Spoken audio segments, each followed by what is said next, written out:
go. The Chassid of his name was Rabbi Yosef Weinberg. He wrote the commentaries on the Tanya. That's the book of the Shirim of the Tanya that were taken from a class that he gave on the radio, and he would give his notes to the Rebbe, and the Rebbe would okay his notes. So it was he passed away, must be 10 years ago, maybe even more. A very unique person, special person. So he used to travel around, especially to collect money for the yeshiva. He collected money. He was very successful at it. Collecting money, but he was also a Talmid Chacham and etc. So he was traveling, and he went to the Rebbe to get a blessing. As far as I know, he was traveling to South Africa. I think from Israel to from New York to South Africa. In any case, where he was traveling to. So the Rebbe asked him if he was going to spend a couple of hours in Dakar. Dakar is the capital of who knows where. Anyway, some African country over there. I'm sorry, I forgot the name. So he said, no, that's not in my plan. I'm not planning. I'm traveling it's a straight flight or whatever. We're stopping over such a place and going straight to South Africa. So the Rebbe said, okay. I think the Rebbe even said, if you happen to be a few hours in Dakar, then go and find Jews. I think so, but it could be that not. In any case, the Rebbe asked him for sure if he's planning to go to Dakar, and he said not. So he got on the plane, he's traveling, everything was okay. And suddenly they announced that there was some small problem with the engine. And this is after, they had been traveling for hours. And they have to make an emergency landing in Dakar. Nothing to get worried about, that there's just a minor thing they have to fix up.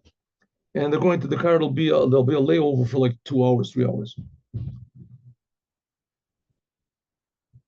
So they land in Dakar, and everybody goes to they let everybody out in the terminal. And he's walking around in the terminal. There's not much for him to do. He sits down and he reads, opens a book. He has books. So he's reading a book. So somebody comes up to him and says, excuse me, are you Jewish? Yes.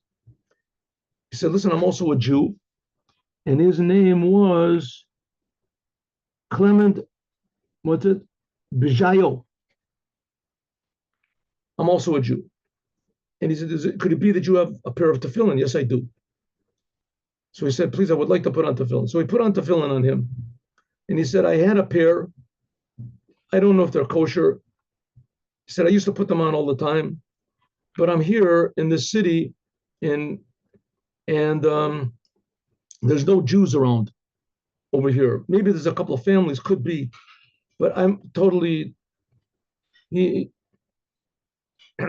separated from them. I have no. So thank you very much for putting on tefillin. I'll keep in touch with you. And he said, I'll send you a pair of tefillin. That's it. So the time was over. They were in the for a couple of hours. And they got on the plane again, and they took off. So, very good. Here he is. He did a wonderful thing. Put on tefillin on a Jew. All of a sudden, they're up and they're just taking off, and the plane starts to shake, and there's smoke coming out of one of the engines, and the pilot just miraculously goes back and makes a landing. Says, we're going to be here for a while. I don't know exactly what the problem is. So he gets out, and they say, well, put everybody up in a hotel. We're very sorry for we're very thankful for, that we came out alive. So they put him in a hotel. So he thinks to himself, listen, I'm in a hotel. At least I'll be quiet. I can sit here and learn. I've got no choice. So I guess he called up the place where he was supposed to go and told them the whole story so they wouldn't worry. He's sitting in the hotel, and he's learning, sitting and learning. All of a sudden he thinks, listen, the Rebbe told me I'm going to come to Dakar. It can't be I'm here by accident. It must be that there's other Jews here, except for this fellow Clement Bejayo. So he goes out of he's supposed to be there for a few days anyway. So he goes out and he's walking to the streets. Everybody there is black. They're all Africans. And he's asking people, are there any Jews around here? And most people don't even know what he's talking about. And they don't know what he's talking. So finally one person says, yes, maybe over there.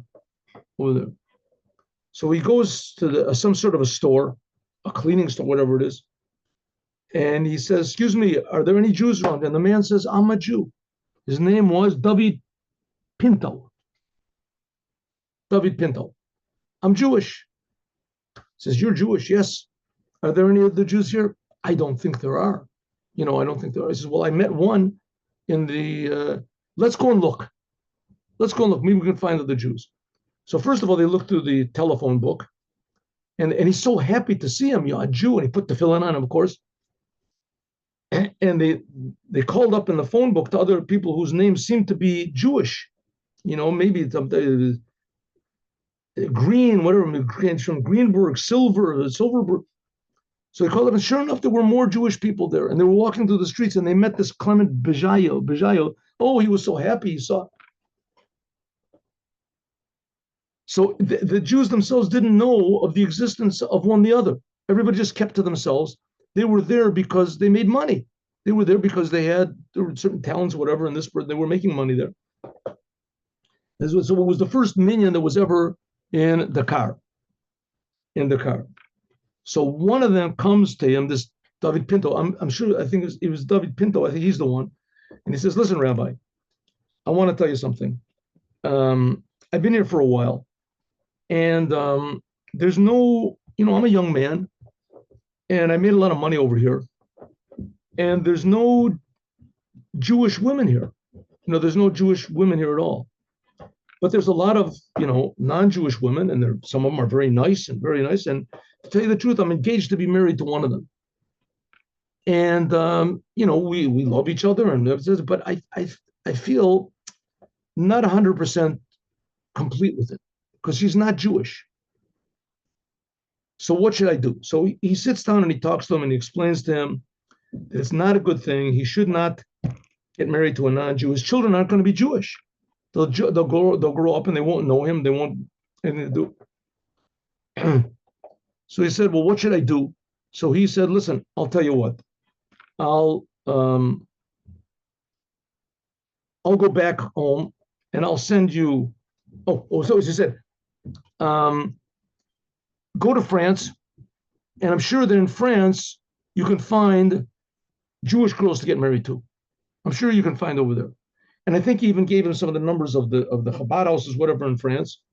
And they hugged each other and they parted ways. And that's it. That's it. He said that this David Pinto wrote back to him and said that he's very, very grateful to him that he told him not to marry this girl. And the girl, she found someone else to marry. She was a very eligible girl. And that he took his advice, and that he did go to France, and that he seems to be getting along very well over there. And he bought himself a pair of tefillin, and etc. And now there's also a million of Jews in Dakar. And a few months later, he wrote a letter back to Rabbi Weinberg, inviting him to his wedding, and with a plane ticket to come to his wedding. This Pinto. And that he's going to get married to a Jewish girl. So it ended up that the Rebbe somehow or other foresaw this whole business. And if he wouldn't have told Rabbi Weinberg about it, it could be that Rabbi Weinberg would have just sat in his room and learned Torah. Here he's in a place where there's not one even white face in the whole entire place. For sure, there's not going to be any Jews. That's what he figured. But suddenly he realized that it wasn't so, that he was in a place where there specifically were Jews. And that many more Jews than they thought. And I always thought to myself, that's the end of the story. Now I want to say what I thought. I always thought to myself that God blessed Abraham, that your seed, your offspring, are going to be like the stars in the heavens. They're going to be like the stars in the heavens. The same blessing he gave also to Yaakov. I have to look and see, but the same blessing. So what do you mean the Jews are going to be like the stars in the heavens? You know how many stars there are in the heavens? I mean, there's like billions and billions. Who knows how many there are? There's, how many galaxies there are, and solar systems, and whatever, they're nebulae and all these things. Billions and billions. The Jews aren't going to be that many. So it says they're going to be like the stars in the heavens. This is what I thought it means. That if you look up in the sky on a dark night, right? Go to a place where there's no street lights or anything, look up in the sky, and immediately you see like 5, 10 stars. Immediately you see stuff. But if you keep looking up, don't look down, keep looking up, your eyes sort of adjust, and all of a sudden you see, oh, there's 5 more. And then you see there's 10 more. And if you keep looking up for another, let's say even a minute, suddenly you realize the whole sky is filled with stars. Stars everywhere. Same thing with Jews. You go to a place, there's no Jews here, maybe 1 or 2. But if you really start looking, all of a sudden you're like, this guy's a Jew, and this guy, his mother was Jewish, and this guy over here, his grandmother's mother's mother was Jewish, right? And he didn't know he was Jewish, and this person doesn't like to be Jewish. There's this, and suddenly all of a sudden it comes popping out. All of these, this guy changed his religion, but he's really Jewish, and there's this, and suddenly it starts popping out from the sky, from the heavens, all of these Jews. And that's sort of what's going on now, with this hatred that's going on, the darkness is going on. From the darkness, all of a sudden you get adjusted. People start realizing that they're Jews, and that it comes out. I just heard the other day that Professor Brownover, very well, God should send him a complete healing. He's not, how do you say, he needs a refuah. In any case, that he was like at the top of his class in Russia, and he applied for a job that he was totally qualified for, and he got the highest marks, and he was denied. And he realized that the reason that he was denied was because he was Jewish, and he wasn't religious at all. But that brought out, if I'm Jewish, if it's so important to them, they're willing to, they'll miss out on some degree of success. He was very good, but they took somebody who was less successful than him because that person wasn't Jewish. That woke him up to be Jewish. So sometimes the darkness from the darkness pops out little Jewish stars that illuminate the darkness. Have a good day with Mashiach. Now, hope to see you on Sunday, 8:15 in the morning.